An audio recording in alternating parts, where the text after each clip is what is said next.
Hello YouTube, lunch break lifter here. Very first video upload ever. Exciting stuff. I'm a 35-year-old dude. I'm a dad, and I lift in my garage on my lunch break. And I've never really recorded myself or uploaded it to social media in any way, shape, or form. But I thought it'd be fun just to record my sessions and just talk over it. Super simple format, but I don't know. I'm just experimenting for fun. Um, I'm warming up here. So this is a lower body day. So I'm on an upper lower split right now. This is my lower body day. And I am warming up for my SSB squats. So I exclusively do the SSB squat as my primary back squat. I did low bar squatting for many years. And over time, I started, no matter what I did, I was getting uncomfortable elbow and shoulder discomfort with it. I would just get elbow tendonitis, and then my right shoulder it really hurt getting into that low bar position in the back. And I tried a lot of different things, and I just could never fully get it to feel great. And I tried high bar a little bit, and for fun, I just started experimenting a while ago with this safety squat bar, and I've really liked it. And I've decided to just stick with it. And there are a bunch of benefits to it that I've found that I'll talk about here in a second. But when I warm up, I try to do a tempo and pause. And I do tempo SSB squatting on my other lower day. But for the warm ups, I find it's really helpful to just light up all those muscles, make sure my tension is getting cued, and just really try to lock in on the movement as I'm warming up. So doing tempo work here, and I'm ramping up on my lower A day. I ramp up to 5 sets of triples. So here's the first working set, and this is 253 pounds, including the weight of the bar there. So trying to stay in control, keep tension the whole time, do a nice athletic speed, but not out of control, rather descent. For a while I was crashing into the hole and just slamming out of it, and I'm trying to maintain tension, not totally collapse at the bottom there. And so I've been working on that. But first working set down, here's the next one. And yeah, it's really, with this lift, the bar is those weights, you can see they're trying to pull you forward. So the lift, it's legs, obviously. You're always going to have legs in any kind of squat motion, but there's a lot of mid and upper back too, because the weight is really trying to pull you forward and hunch you over. And I've found that I just love the feeling of this lift a lot. Switched up the angles here a little bit. Funny story about this shirt real quick. So I got this shirt delivered to my house like 6 months ago, and I have no idea who sent it, where it came from. It wasn't close to my birthday. It wasn't close to a holiday. This shirt just showed up, and the return address was like just some company I don't even really remember. I just kind of got through the packaging because I was curious what it was, and I kind of threw it away. And I don't know, I just got this random fitness shirt, and I don't wear it outside of the house because it's like squat, press, pull shirt outside, really. So I wear it when I work out, but I'm just like, I don't know where this shirt came from. Anyway, I think this is the final set here. So I take about 2 minutes of rest between. So 5th set, boom, depth up, trying to stay upright. Again, the weight coming out of the hole especially is really trying to tip you forward. So I just, boom, keep that upper back engaged, and just grind out three triples. Nice slow control, boom up, not turning it into a good morning, staying nice and upright, engaged. Pardon me, this is the last working set. Change that angle yet again, try to get a little more from the side just so you can see the upright torso angle that you get with this bar, which is really nice. And people have different opinions, I guess, about the direction the handle should be pointing. Some people pull them really down, some people say push up. I just let the bar sit on my shoulders comfortably, and I try to keep them in that position the whole way. So when I'm coming out of the hole, I don't push up, I don't pull down, I just keep them neutral. Last rep here, boom. As you can see, love that torso angle, staying nice and upright. And And now we transition to the next exercise. So that was 5 sets of 3 safety bar squat, and then I followed that up with 3 sets of 5 on the front squat. So one thing you'll notice with my lifting, when you're 35 and you've been lifting for a little while, it's, you know, you do the lifts that you feel comfortable doing. And as long as your major movement patterns are covered, as long as you're doing a squat, you know, compound pressing, compound pulling, compound squats, compound pulls, you know, I really do think it's about finding the lifts that you can stick with long term. So this is my first working set, 205 on the bar. Boom, I go all the way down. This one I do go to just terminal range of motion and just ass to grass it, and then boom, hit it. And I find this safety bar squats really help with this lift because, again, there's a lot of mid upper back work going on. When you are bouncing out of the hole with the front squat, the bar just is, you're just being pulled forward. So it's really about keeping that trunk locked in, upper back, mid back locked.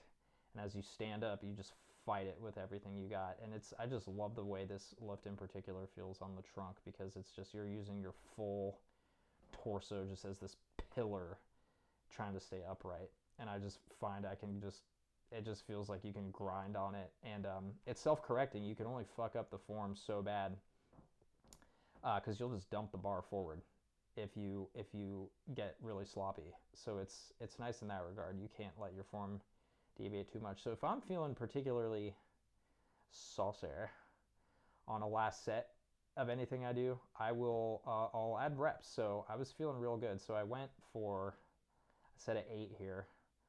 I haven't been counting as I've been talking, but got 8 here, which I was feeling really good about. Again, that safety bar squatting has really helped this lift. So I was able to do 2 sets of 5 and then a final set of 8. And again, I'm taking about 2 minutes before the last set. I'll take about 3 minutes just to, because if I have the time.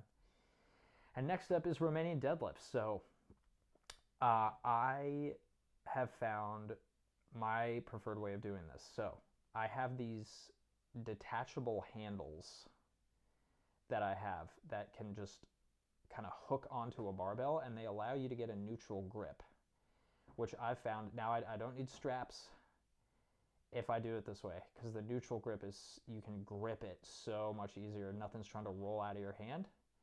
So this is 280 on the bar, and I do 3 sets, and I do double progression here, so 3 sets between 6 to 8.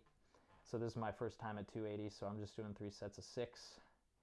On the third set, I do get 8, but I just, double progression, for those of you who don't know, you pick a rep range, so say 6 to 8, and you pick a weight. And when you move up weight, you start at the low end, so you do maybe 6, 6, and 8. And then the next workout, you come in, and you basically try to add reps until you get to the end range of the rep range, and then you move up weight. So it's a nice way, you bump up the weight, hang at it for a bit, and focus on adding reps, and then when you're at the end of the rep range, you add weight.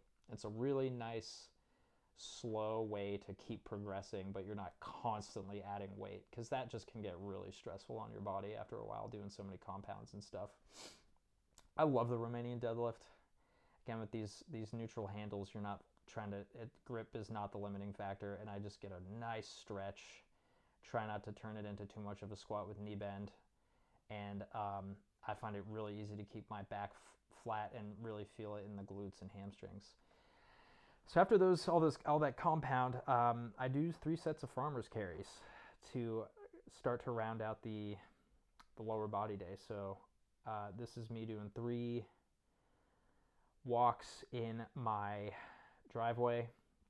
Got 90 pounds of weight in each hand, plus the handle weight, which I don't know what it is, but so I just mark it down as 90 pounds.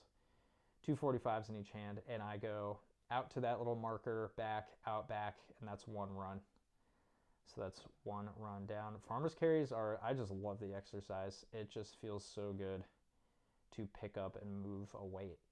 You get this really nice tension in the upper back and traps, forearms, torso's working really hard again to just stay stabilized. Again, it's just one of those exercises I do just because I love it. I love the feeling of it. You just feel like a beast picking up weight and moving with it. So I try to work these in on my lower days. I found they complement lower days really nicely. I've tried them on upper days too, but I find that I'm too smoked and I have to go really light. So I find like lower days are great. And then I do upper days right after lower. And these do not fatigue any of my upper body muscles to the point where I can't do the upper day or it affects it really. So again, I do just 3 runs, down, back, down, back. I only rest with these about a minute. I try to keep the heart rate up, and I'm not treating this as like a maximal lift or anything. It's really just kind of a burnout type movement. And again, I just love the farmer's carry. It is a fantastic exercise all around. And then I end my lower days with reverse hypers. So I have a reverse hyper machine that I got, I don't know, a year ago maybe. I've been messing around with it. I go really light and I go minimum 20 reps per set. And the way you know you're doing these well is you should feel the tension and contraction and squeeze in your glutes and the lower back as well. But if you're just feeling your lower back, you are not using your glutes as you should. When you swing up at the top there, you should be contracting your glutes and squeezing them to get that end range at the top. If you just turn it into a swing situation, I mean, it's not going to do nothing. It's good for your lower back to be pulled and stretched a bit, and that can feel nice. But to do these right, I really find you bring it down and then just violently reverse direction and squeeze your glutes. And it is just, it feels great on my lower back. Great glute exercise as well. So I'm just going to have one more set of these here, and that is going to round out lower body A day. And like I said, you know, the format of this is really just going to be me uploading my lifts and talking over it about just the session, what I'm doing, random thoughts. Probably just add in thoughts about random exercise stuff here and there. Like I said, I've been trading on and off for a decade, call it. And there have been periods where I've taken quite a long break, so. But I'd like to think, you know, I've gone through most of the stuff that guys go through when they weight train. I was really into trying to be extremely ripped for a long time. And then I did like a way too intense, crazy, over the top bulk. And then I tried to do like really serious powerlifting. So I've gone through a lot of the phases I think a lot of dudes go through. And I think I've landed in a pretty great spot where, you know, I'm 35, I have an established career, garage gym, have a family, and I just train for strength and try to stay reasonably fit and in shape and just have fun with it. So, hey, if you stuck around, appreciate you, and more vlogs to come.